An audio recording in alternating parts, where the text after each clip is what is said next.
দেশের অন্তত ৬ জেলার উপর দিয়ে বয়ে যাচ্ছে মৃদু শৈত্যপ্রবাহ। এতে বিপর্যস্ত হয়ে পড়েছে জনজীবন। ইতিমধ্যে যে চলতি মাসে কয়েকটি শৈত্যপ্রবাহ আভাস দিয়েছে আবহাওয়া অফিস। পঞ্চগড়, কুড়িগ্রাম, যশোর, মৌলভীবাজার সহ বিভিন্ন জেলার উপর দিয়ে বইছে শৈত্যপ্রবাহ। যশোরে সর্বনিম্ন তাপমাত্রা রেকর্ড করা হয়েছে 10.2 ডিগ্রি সেলসিয়াস। শীত, কুয়াশা, কনকনে হাওয়ায় কাবু এসব জেলার মানুষ।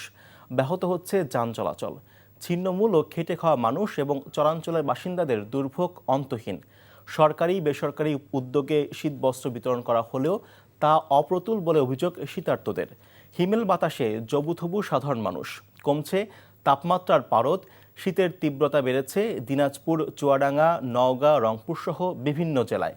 চুয়াডাঙ্গায় সর্বনিম্ন তাপমাত্রা রেকর্ড করা হয়েছে 10.3 ডিগ্রি সেলসিয়াস। হাসপাতালগুলোতে বাড়ছে ঠান্ডাজনিত রোগীর সংখ্যা। এদের বেশিরভাগই শিশু ও বয়স্ক। এদিকে শীত ও কুয়াশায় কৃষকরা চিন্তিত উঠতি ফসল নিয়ে।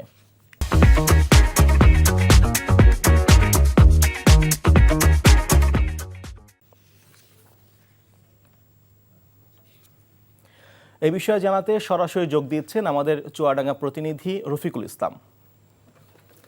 রফিকুল, জনজীবনে শীতের প্রভাব এবং আজকের তাপমাত্রা সম্পর্কে আমাদেরকে জানাবেন।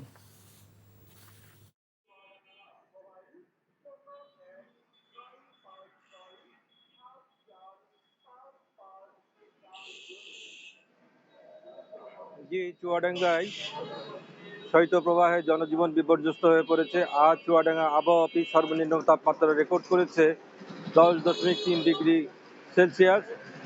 সাইবেরিয়া থেকে ধেয়ে আসা উত্তরের হিমেল বাতাস চুয়াডাঙ্গাতে জনজীবন যেমন বিপর্যস্ত হয়ে পড়েছে, তেমনি বয়স্ক এবং শিশুরা অসুস্থ হওয়া জনিত রোগে হাসপাতালগুলোতে ভর্তি হয়েছে।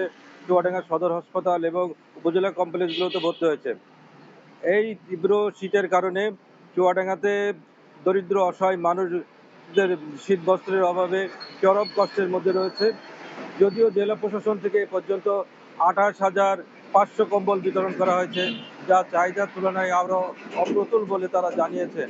এছাড়া চুয়াডাঙ্গাতে যে সমস্ত বেসরকারি পর্যায়ে কিছু কম্বলও বিতরণ করা হচ্ছে। তো এই ছিল চুয়াডাঙ্গা থেকে সর্বশেষ। সাগর, জানছিলাম শীতের খবর।